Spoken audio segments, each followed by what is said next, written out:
बिस्मिल्लाहिर्रहमानिर्रहीम। अस्सलाम वालेकुम नाज़रीन। प्रोग्राम खबर की खबर के साथ मैं हूं आपका मेज़बान डॉक्टर बुलंद इकबाल। नाज़रीन, कराची में जहां कल कुछ गर्दो गुबार का एक तूफ़ान भी चलता रहा और जिससे कि कराची में काफ़ी नुकसान भी हुआ, दरख्त गिरे, बिजली के खंभे गिरे। इसके अलावा ये तो अल्लाह का शुक्र है कि साइन बोर्ड्स उस तरह अब शहर में मौजूद नहीं थे, वरना बड़ी यानी सूरत में तबाही देखने को मिलती। फिर भी कुछ एक मदरसे की छत गिरी, एक स्कूल का शेड गिरा, जिसकी वजह से कुछ जानी नुकसान भी हुआ और साथ ही साथ बच्चे ज़ख्मी भी हुए। लेकिन फिर भी यानी जिस तरह की जो चीज़ें एक्सपेक्ट की जा रही थी उनमें फिर भी महफूज कर लिया गया और इतना नुकसान देखने में नहीं आया। हाँ, अलबत्ता अगर बात की जाए बिजली के ब्रेकडाउन की, तो काफ़ी इलाक़ों में बिजली का ब्रेकडाउन रहा, घंटों बिजली जो है वो मुनक़ता रही और अब भी ऐसे इलाक़े मौजूद हैं कराची में जहाँ तेज़ हवाओं की वजह से बिजली की तारें जहाँ टूटी हैं वहाँ पे बिजली का ब्रेकडाउन अभी भी चल रहा है। बहरहाल ये तमाम इमरजेंसीज़ आती हैं, लेकिन शायद हम पहले से अपने आप को इमरजेंसीज़ के लिए प्रिपेयर नहीं करते और फिर ऐन वक्त पे जब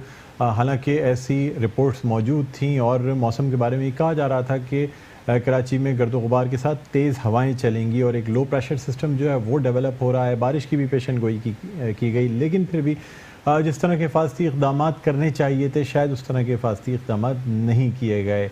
नाज़रीन, इससे पहले कि हम मज़ीद अपनी गुफ्तगू को आगे बढ़ाएं, आइए पहले नज़र डालते हैं आज की टॉप स्टोरीज़ पर।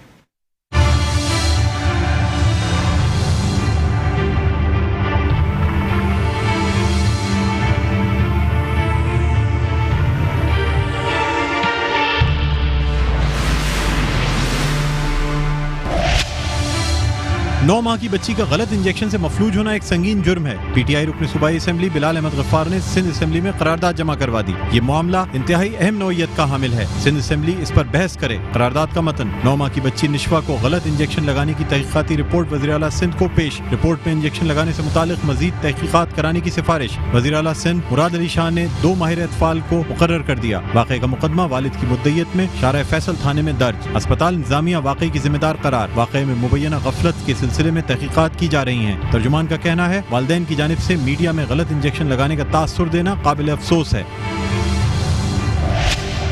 अपोजिशन का शोर शराबा, हंगामा आराई, अपोजिशन और हुकूमती अराकीन में तल्ख जुमलों का तबादला। स्पीकर आगा सिराज दुरानी की जेर सदारत सिंध असेंबली का इजलास। मुत्तहदा कौमी मूवमेंट का एहतजाज। सईद गनी और मुत्तहदा अराकीन में नोक झोंक। खालिद मकबूल सिद्दीकी के खिलाफ सिंध असेंबली में करारदाद मंजूर। बयान अवाम की तौहीन करार। मुत्तहदा रहनुमा से माफी मांगने का मुतालबा। वज़ीर आला सिंध ने कहा थोड़ा सा सबक सीखें, जिस किसी ने भी सिंध के टुकड़े करने का सोचा वो खुद टुकड़े टुकड़े हो गया। दूसरी जानिब अपोजिशन लीडर सिंध फिरदौस शमीम नकवी ने आगा सिराज दुरानी को आमिर और हिटलर करार देते हुए कहा नैब स्पीकर ने ऐवान की कवानीन की धज्जियां उड़ाई। अपोजिशन की किसी जमात ने सिंध की तकसीम का मुतालबा नहीं किया। पीपुल्स पार्टी ने ऐवान का वक्त जाया किया। शहर कायद में मिट्टी का तूफान, दरख्त, बिजली के खंभे, घरों की दीवारें गिर गईं। हादसात में 2 बच्चियों समेत 4 अफराद जाँ बहक, 50 से जायद जख्मी। चाकीवाड़ा में मदरसे की छत गिरने से 6 तलबा जख्मी। टीपू सुल्तान सिग्नल के करीब स्कूल का शेड गिर गया।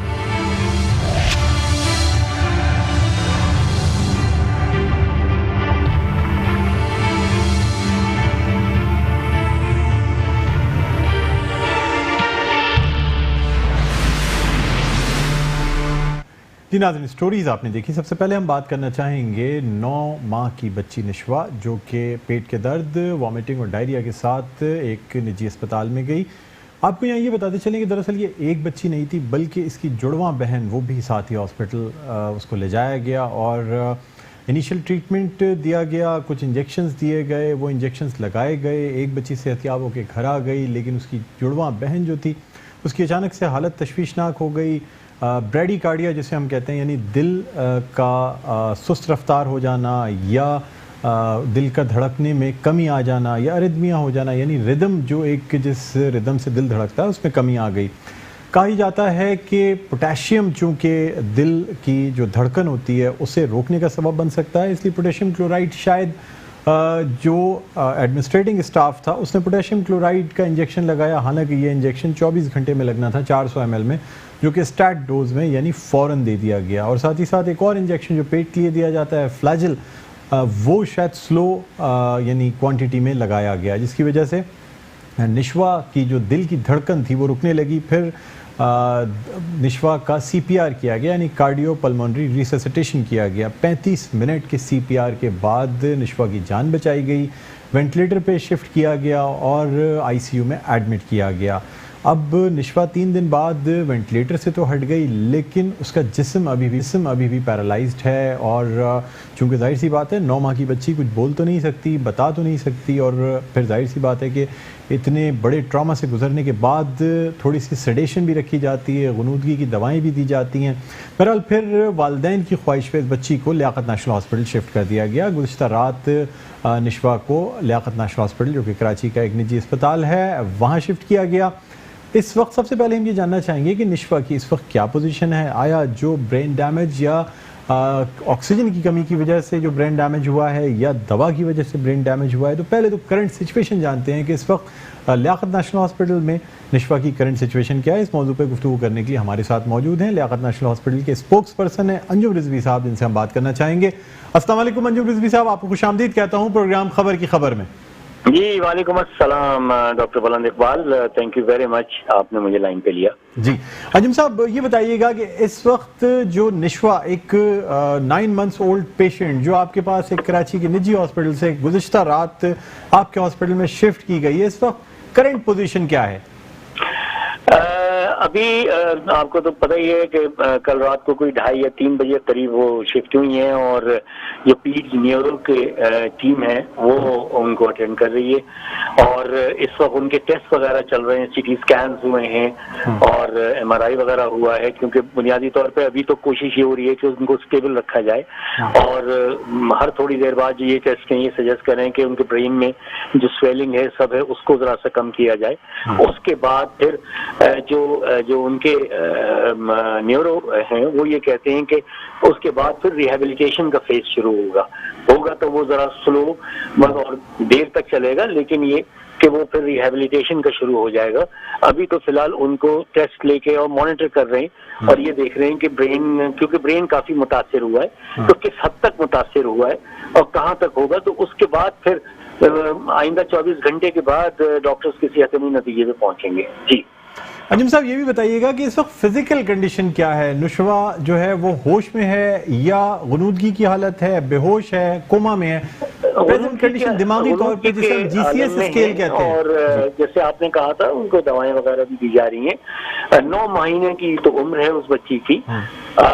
और सबसे खुशायद बात यह, खुदा का शुक्र है कि वो वेंटिलेटर पे नहीं है, नेजल ऑक्सीजन पे है, यानी वो ऑक्सीजन उनको उसकी जरूरत है, उनको ब्रेन को ऑक्सीजन की ज्यादा जरूरत है, इसलिए ऑक्सीजन भी लगाई हुई है। बिल्कुल, यानी कि आप कह रहे हैं कि गुनूदगी जो है वो दवाओं की वजह से है या वैसे बच्ची इस वक्त ब्रेन डैमेज की वजह से गुनूदगी का शिकार है? देखिए, ये तो अब फाइनली पीड्स न्यूरो ही अपना राय देंगे, अभी तक उन्होंने कोई हतमी राय नहीं दी है, तो इसलिए इस वक्त मैं किसी कुछ कहने की पोजीशन में नहीं हूँ, क्योंकि जब तक वहां से मुझे कोई ब्रीफिंग नहीं मिलती है उस वक्त तक जाहिर है मैं आगे मजीद ब्रीफ नहीं कर सकता। अच्छा अंजुम साहब, ये भी आपसे जानना चाहेंगे कि जो केस समरी बनाई गई, जो कराची के एक निजी हॉस्पिटल की जानिब से जब ये पेशेंट शिफ्ट किया गया तो उसमें केस समरी दी गई, उस केस समरी में ये भी लिखा हुआ है कि ये निजी हॉस्पिटल जो है ये जिम्मेदार है तमाम तर अखराजात उठाने के लिए, यानी इस बच्ची के इलाज मुआलजे पे जितने अखराजात आएंगे वो ये निजी अस्पताल खुद बेयर करेगा। तो क्या बच्ची के जो अखराजात हैं ये हुकूमत की जानिब से अदा किए जा रहे हैं, निजी अस्पताल की जानिब से अदा किए जा रहे हैं, या वालिदैन की जानिब से अदा किए जा रहे हैं? नहीं, ये इस मामले में तो मेरे पास बिल्कुल कोई इन्फॉर्मेशन नहीं है, क्योंकि अभी तो सारी तवज्जो जो है वो बच्ची की जान बचाने की तरफ और उसको स्टेबल करने की तरफ है।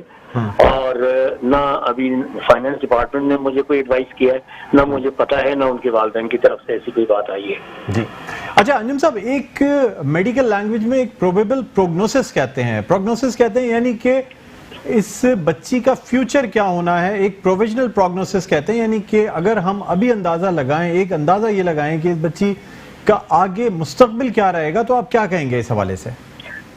डॉक्टर बुलंद, आपको पता ही है कि मैं मेडिकल शोबे से ताल्लुक नहीं है मेरा, मैं तो एक साफी हूँ, तो जाहिर है ये इसका बेस्ट जवाब जो है वो कोई डॉक्टर या उनके डॉक्टर ही जो है न्यूरो वो ही दे सकते हैं।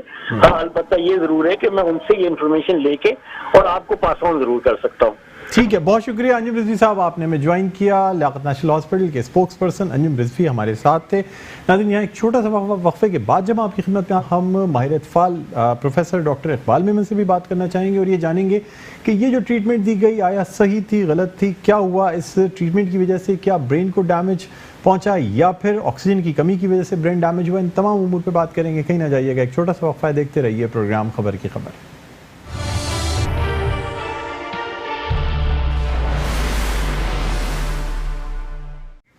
जी व्यूअर्स, वेलकम बैक। आप देख रहे हैं प्रोग्राम खबर की खबर और नाज़रीन, ब्रेक पे जाने से पहले हम गुफ्तगू कर रहे थे 9 माह की बच्ची निशवा, जिसे ट्रीटमेंट के लिए इंजेक्शंस दिए गए और वो इंजेक्शंस निशवा के लिए एक सेहत का मसला बन गए।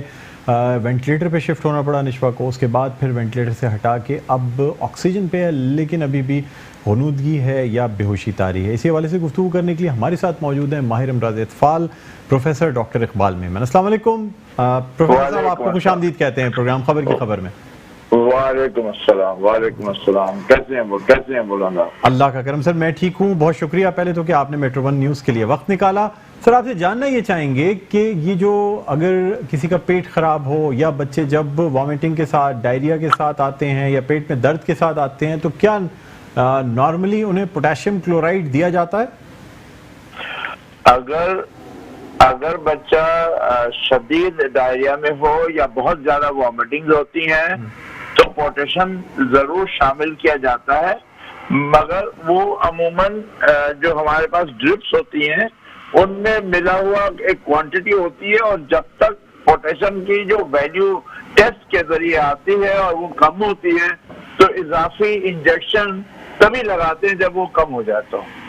अच्छा सर, मुझे ये भी बताइएगा कि आया यानी अगर बगैर टेस्ट के लगाया, मतलब ये बगैर जब तक ये पोटेशियम ब्लड में चेक ना कर लिया जाए उस वक्त तक नहीं लगाया जाता? उसूलन नहीं लगाना चाहिए, क्योंकि पोटेशियम जो है ना वो एक दवा भी है तो एक जहर भी है। आप उसको जरा तेजी से लगा दें, ज्यादा खून में चला जाएगा तो वो एक लिहाज से अरेस्ट में डाल देगा, खून की गर्दिश को रोक देगा, और अगर वो कम हो जाए तो भी वही अमल आ जाता है कि खून की गर्दिश को धीमा कर देता है। तो ये एक लिहाज से जहर भी है तो दवा भी है। दवा देनी है तो नाप तोड़ के देनी है, और यकीनन दवा को बहुत ही संभल के होशियारी के साथ इस्तेमाल करना चाहिए। अच्छा, ये भी बताइएगा सर कि क्या रिंगर्स लैक्टेट सॉल्यूशन जो होता है, जो वॉमिटिंग डायरिया में दिया जाता है, उसमें भी पोटेशियम होता है? उसमें पोटेशियम होता है, मगर कंसंट्रेशन जरा निस्बतन कम होती है। जो आम इंसान को जरूरत होती है उतनी होता है उसमें। जी अच्छा सर, ये भी बताइएगा कि क्या उसी कंसंट्रेशन में जिसमें बड़ों को दी जाती हैं, चाहे वो नॉर्मल सलाइन हो या पोटेशियम क्लोराइड हो, या फिर बच्चों के लिए कंसंट्रेशन को लो किया जाता है, लो ऑस्मोलर फ्लूइड दिया जाता है? देखिए, बड़े और बच्चों को, छोटों को तो मिक्स करना नहीं चाहिए, क्योंकि उल्टी दस्त तो बच्चों का ही मामला है, और उनका कंपार्टमेंट जो खून का एक टोटल वॉल्यूम हजम होता है वो निस्बतन बड़ों के निस्बत में कम होता है। तो अगर उल्टी और दस्त बहुत ज्यादा हो जाए, उसके साथ अगर पेशाब का आना बंद हो गया है तो हम पोटेशियम नहीं देंगे, मगर अगर पेशाब का रवानी हो गई, हम कंफर्म करते हैं कि हाँ अब पेशाब चलना आ गया, शुरू हो गया, यानी गुर्दों ने अपना काम करना शुरू कर दिया, तो फिर हम पोटेशियम वाले फ्लूइड देते हैं बच्चों को। ठीक है। अच्छा सर, ये भी बता दीजिएगा कि ये जो ब्रेन डैमेज होता है, क्या पोटेशियम क्लोराइड से ब्रेन भी डैमेज हो सकता है, या ब्रेन डैमेज उस ऑक्सीजन की कमी की वजह से होता है, जिसकी वजह से, यानी पोटेशियम की वजह से इस बच्ची का दिल स्लो हो गया, दिल की धड़कन, या फिर ये कि दिल रुक गया जिसकी वजह से सीपीआर किया गया, तो क्या उसकी वजह से ब्रेन डैमेज होता है, या पोटेशियम से डायरेक्टली भी ब्रेन डैमेज हो सकता है?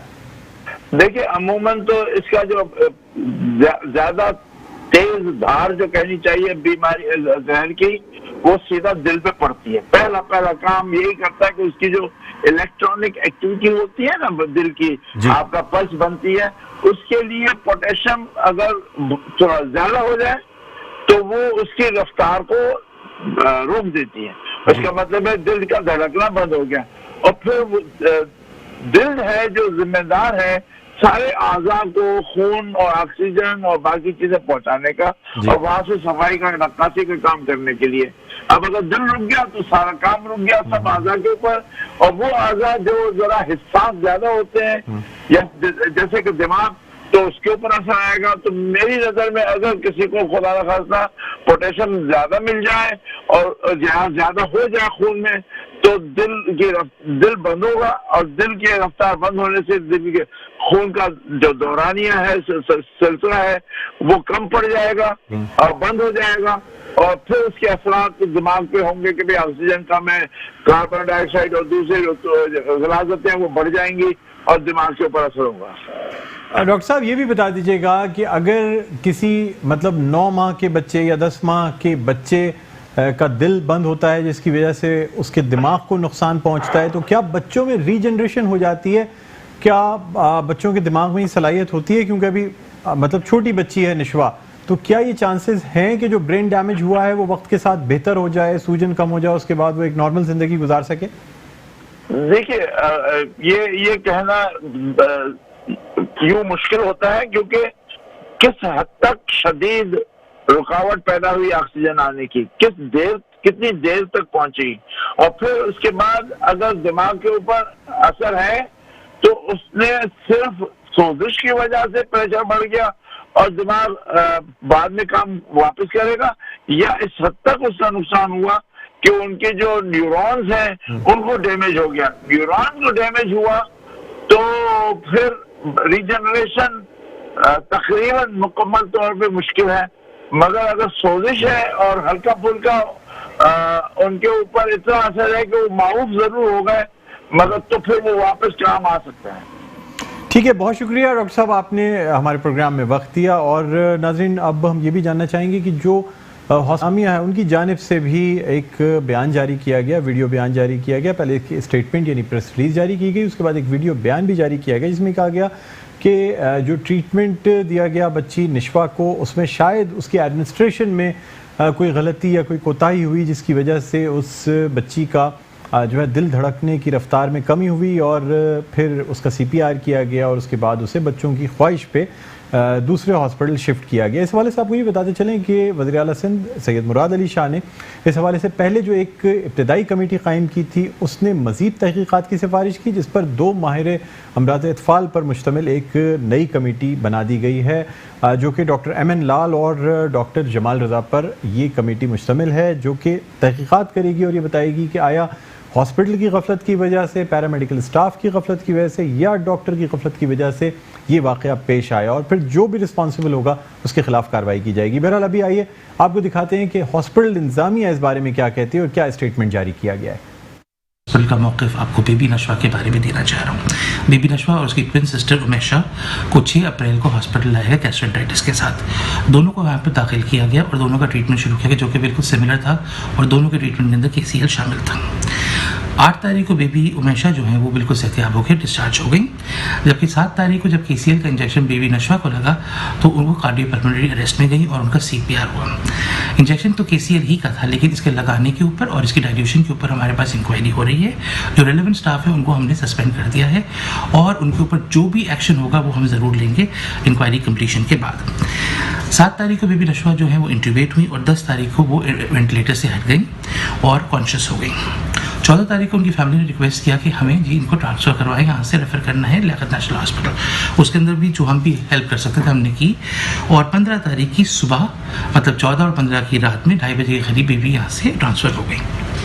दारुल सैद हॉस्पिटल ने कमिटमेंट की थी कि पूरी रिस्पॉन्सिबिलिटी पेमेंट की लेंगे, कहाँ भी इनका ट्रीटमेंट हो। तो आज हमने लियाकत नेशनल हॉस्पिटल के अंदर लेटर भिजवा दिया है जिसमें हमने उनसे कहा है कि इस बेबी पे जो भी खर्चा होगा वो हम करेंगे, और ये लेटर रिसीव भी हो गया लियाकत नेशनल हॉस्पिटल के अंदर। इस घड़ी में हम बेबी नशवा और उसकी फैमिली के साथ हैं और चाहते हैं कि जो भी हम उनके लिए कर सकें हम करेंगे। जी नाज़रीन, स्टेटमेंट आपने देखा और अब उम्मीद यही की जा रही है कि बेबी नशवा जो है ये बहुत जल्द सेहतियाब हो जाए। हम सबकी दुआएं बेबी नशवा के साथ हैं और यही उम्मीद करते हैं कि बच्ची सेहतियाब हो, एक नॉर्मल एक फ़र्द की तरह माशरे के ये अपनी ज़िंदगी गुजारे। बहरहाल नाज़रीन, एक छोटा सा वक्फ़े के बाद दोबारा जब आपकी खिदमत में हाज़िर होंगे तो हम बात करेंगे डॉक्टर खालिद मकबूल सिद्दीकी के बयान के हवाले से, और आज जो कुछ सिंध असम्बली में हुआ है, जो शोर शराबा हुआ है, उस पर बात करेंगे। कहीं ना जाइएगा, छोटा सा वक्फ़ा है, देखते रहिए प्रोग्राम खबर की खबर।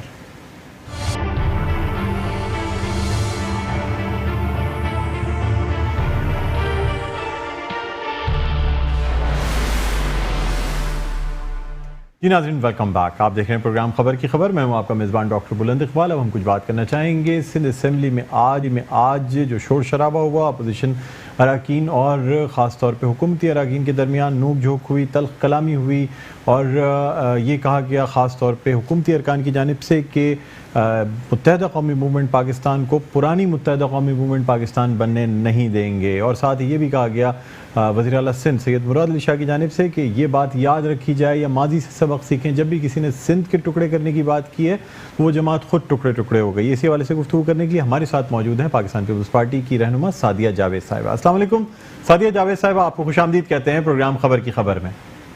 वालेकुम अस्सलाम।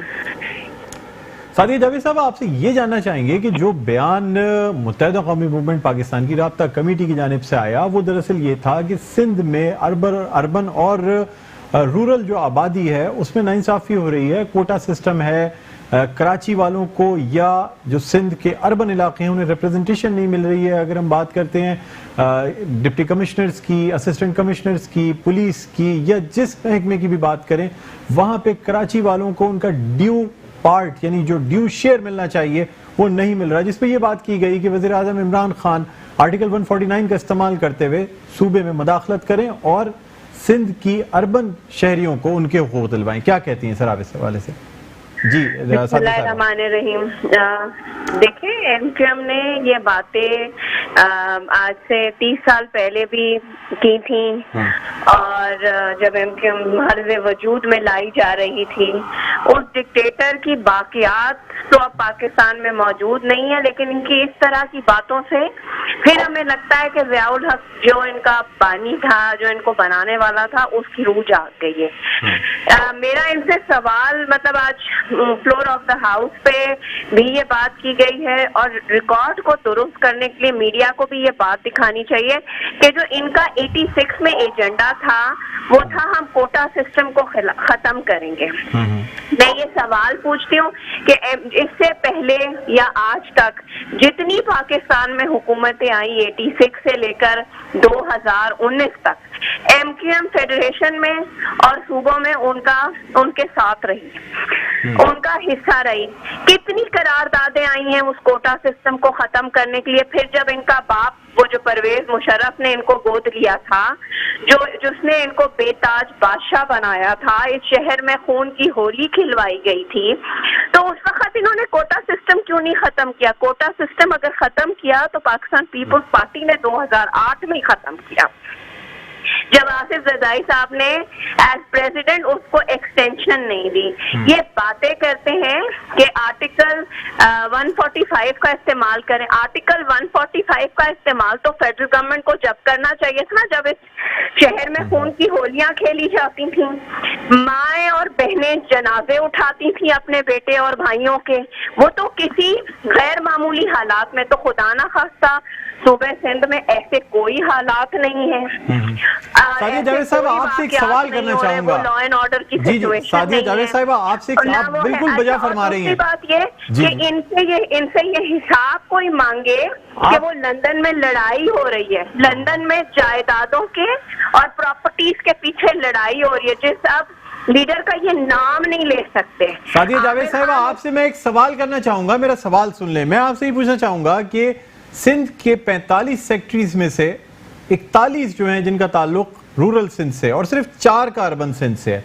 इसी तरह अगर हम डीआईजीज की बात करते हैं तो 27 डीआईजीज में से सिर्फ 4 ऐसे हैं जिनका ताल्लुक अर्बन सिंध से है। अगर हम एसीज की बात करते हैं तो उसमें से भी मेरे ख्याल में शायद 1 या 2 कोई ऐसे एसीज हैं जो कि जिनका ताल्लुक अर्बन सिंध से है। आप समझती हैं कि क्या ये रेशो ठीक है? ये तो अगर 60-40 का कोटा था वो ज्यादा बेहतर नहीं था कि कम से कम 40% सिंध के अर्बन एरियाज को रिप्रेजेंटेशन मिल जाती थी। अब अगर आप परसेंटेज वाइज देखें तो ये रिप्रेजेंटेशन 10% से भी कम रह गई है। तो ये तो अच्छा हो गया ना आप लोगों के लिए कि कोटा खत्म हो गया, तो अब तो आज़ादी है कि आप जिस तरीके से चाहें लोगों की पोस्टिंग्स करें, उनकी जो है ना वो आसामियां पुर की जाएं। जी सादिया जावेद साहब, आप मेरी आवाज सुन सकती हैं? जी, आपकी आवाज कट गई भाई मेरे। मैं आपको दोबारा रिपीट कर देता हूं अगर आपने मेरी आवाज नहीं सुनी है। मेरा कहना यह है कि डॉक्टर खालिद मकबूल सिद्दीकी ने अपने बयान में ये कहा कि 45 सेक्टरीज में से 41 सेक्टरीज जो हैं जिनका ताल्लुक रूरल से। प्रेस कॉन्फ्रेंस निकालो, वो अल्ताफ हुसैन जिसका नाम लेना मना है अब मीडिया पे। सादिया जावेद साहब, आपसे जो मैं सवाल कर रहा हूँ, मेरा सवाल मुकम्मल हो जाने दें, मुझे सवाल का जवाब दे दें आप। 86 में एग्जैक्ट ऐसे ही प्रेस कॉन्फ्रेंस उसने की थी और इस शहर में खून की होली खेली गई थी।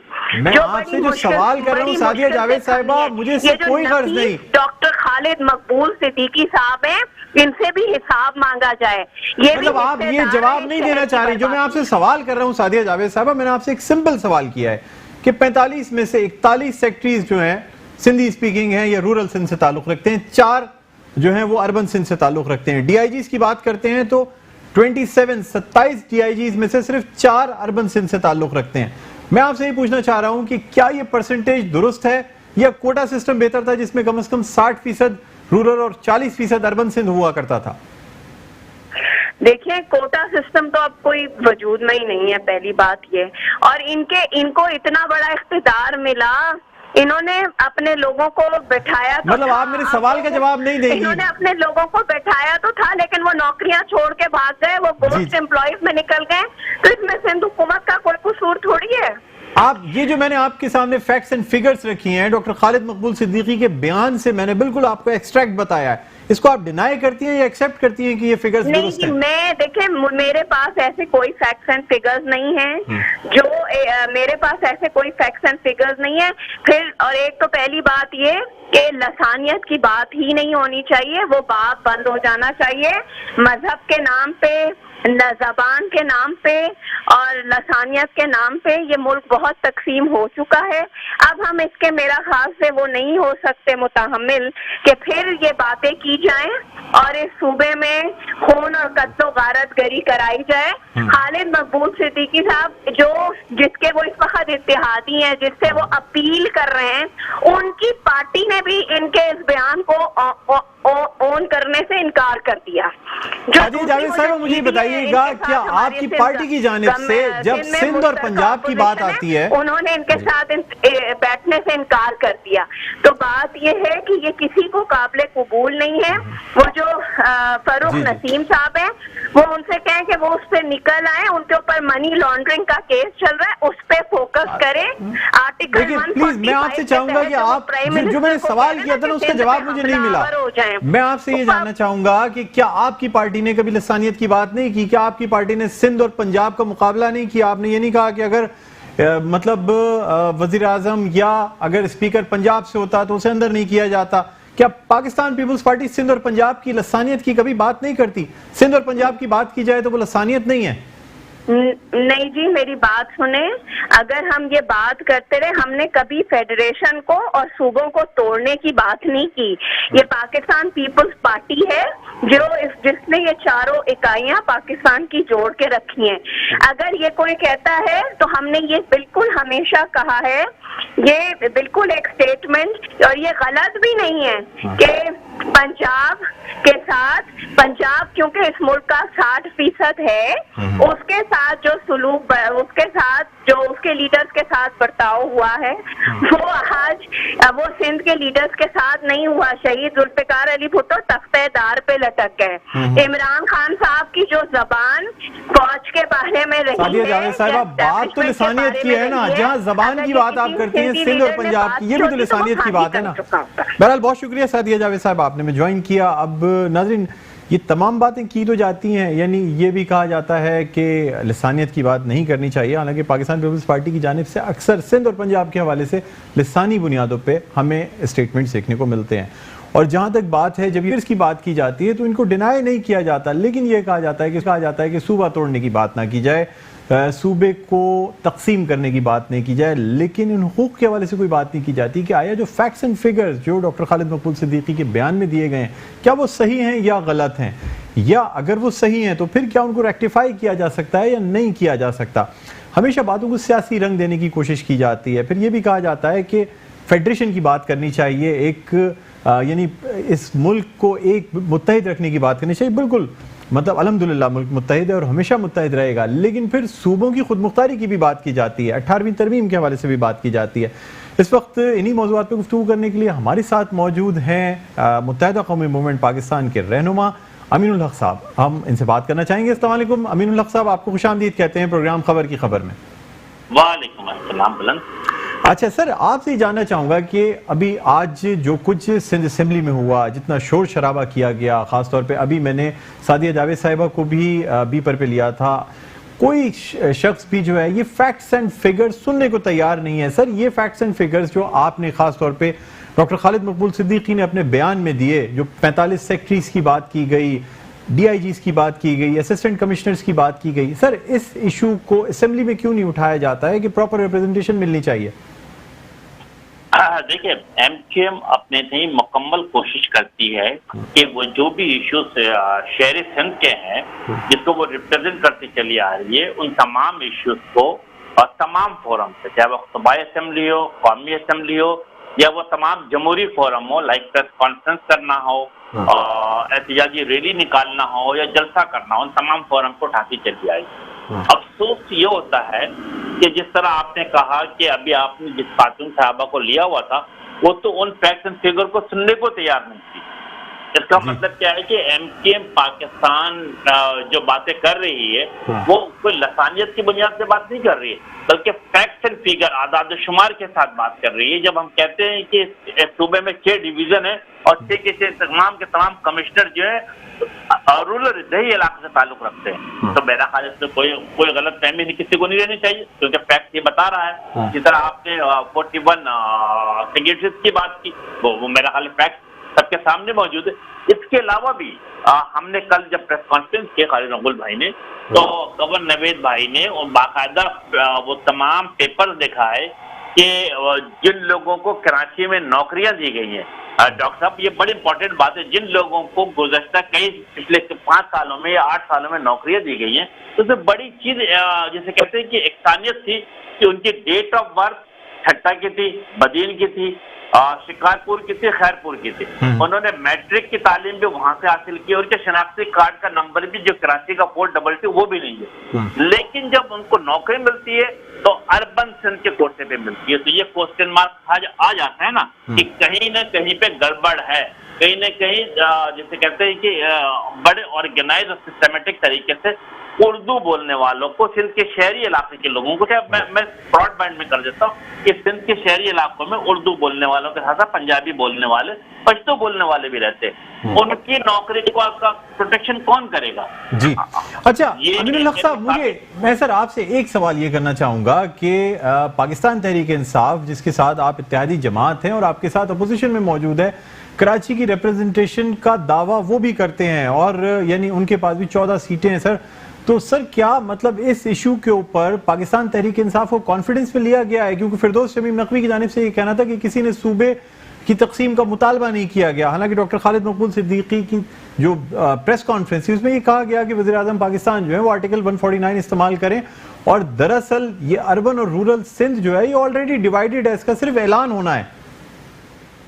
देखिए, कल तक जब हमने प्रेस कॉन्फ्रेंस की, हमने सूबे की डिमांड अभी नहीं की, बल्कि हमने कहा कि 1973 में जब जुल्फ़िकार भुट्टो साहब ने कोटा सिस्टम की बुनियाद रखी, जिसमें वाज़ेह तौर पे लिखा हुआ सिंध शहरी और सिंध दही, इसका मतलब कि इसकी बुनियाद पीपल्स पार्टी की हुकूमत ने खुद रखी है। तो इस तरीके से सिंध तो 2 हिस्सों में तकसीम हो चुका है। हम इसी तरह 18वीं तरमीम की बात की, तो 18वीं तरमीम के हवाले से भी अभी एमक्यूएम ने क्या कहा है?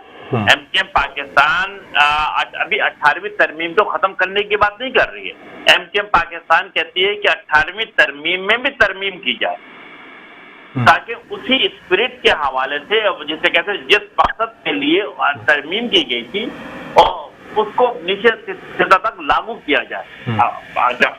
अमीनुल हक साहब, ये बताइएगा कि असल मुतालबा क्या किया गया है बयान में, जिसपे कि करारदाद तक, मजम्मती करारदाद तक पेश की गई और ये कहा गया कि डॉक्टर खालिद मकबूल सिद्दीकी ने जो है ना वो अवाम की तौहीन की है। तो असल मुतालबा क्या किया गया प्रेस कॉन्फ्रेंस में? सर उसको मिस इंटरप्रेट क्यों किया जा रहा है? ये कहा जा रहा है कि सिंध को तकसीम करने की बात की जा रही है, सिंध के टुकड़े टुकड़े करने की बात की जा रही है। असल आप लोगों का मुतालबा क्या था? देखो, असल जो खालिद मकबूल सिद्दीकी भाई की प्रेस कॉन्फ्रेंस थी, वो सूबे सिंध की शहरी आबादी में पाए जाने वाले एहसास महरूमी, जो कि अब मायूसी में बदल रहा है, उसके हवाले से गुफ्तगू की गई।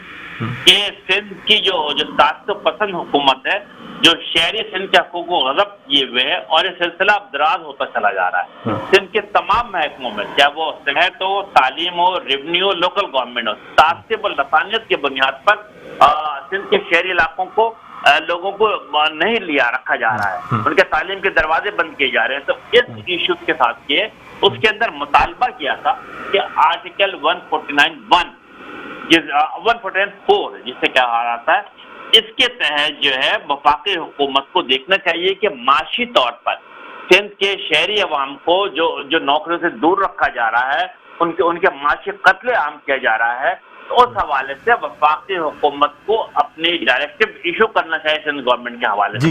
अच्छा अमीन भाई, प्रोग्राम का वक्त प्रोग्राम का वक्त अपने इख्तिताम के करीब है। अगर मैं आपसे सिर्फ 2 अल्फाज में ये पूछूं कि क्या मुत्तहिदा कौमी मूवमेंट पाकिस्तान ने सूबे की तकसीम का मुतालबा किया है या नहीं किया है, जिसपे ये सारा इशू बनाया जा रहा है? बाकी सर सारी चीजें जाहिर सी बात है, विफाक की मुदाखलत हो सकती है, डेवोल्यूशन ऑफ पावर की बात अलग अपनी जगह है। मैं डॉक्टर साहब इसको इस तरह कह लूं कि अगर पाकिस्तान पीपल्स पार्टी की तासुब परस्त सिंध हुकूमत से शहरी सिंध के अवाम के मसाइल हल नहीं किए, उनके जायज आईनी, कानूनी और जमहूरी हक उनको नहीं दिया, तो यकीनन सिंध के शहरी इलाके के नौजवान लाजमी तौर पे सूबे का मुतालबा करेंगे। मैं लफ्ज़ इस्तेमाल, लेकिन इस वक्त तो मुतालबा नहीं किया गया है ना सर, इस वक्त तो सिर्फ फेडरल यानी फेडरेशन की मुदाखलत की बात की गई है कि सूबाई हुकूमत से ये कहा जाए कि डेवोल्यूशन ऑफ पावर हो। बिल्कुल, आप वजह फरमा रहे हैं। हमने ये बताया है कि पीपल्स पार्टी ने खुद सिंध शहरी 1973 में सिंध शहरी और सिंध दही की बुनियाद रखकर सिंध को 2 हिस्सों में तकसीम किया है, और अगर ये मसाइल हल नहीं किए गए तो यकीनन सिंध का शहरी, चाहे वो उर्दू बोलने वाला हो, पंजाबी बोलने वाला, पश्तो बोलने वाला, वो सूबे की बात करेगा। जी, बहुत शुक्रिया अमीनुल हक साहब, आपने मेट्रो 1 न्यूज़ को वक्त दिया। नाज़रीन, अब हमारा प्रोग्राम अपने इख्तिताम के करीब है, मैं आपसे इजाज़त चाहूँगा, अपना बहुत ख्याल रखिएगा, अल्लाह हाफ़िज़।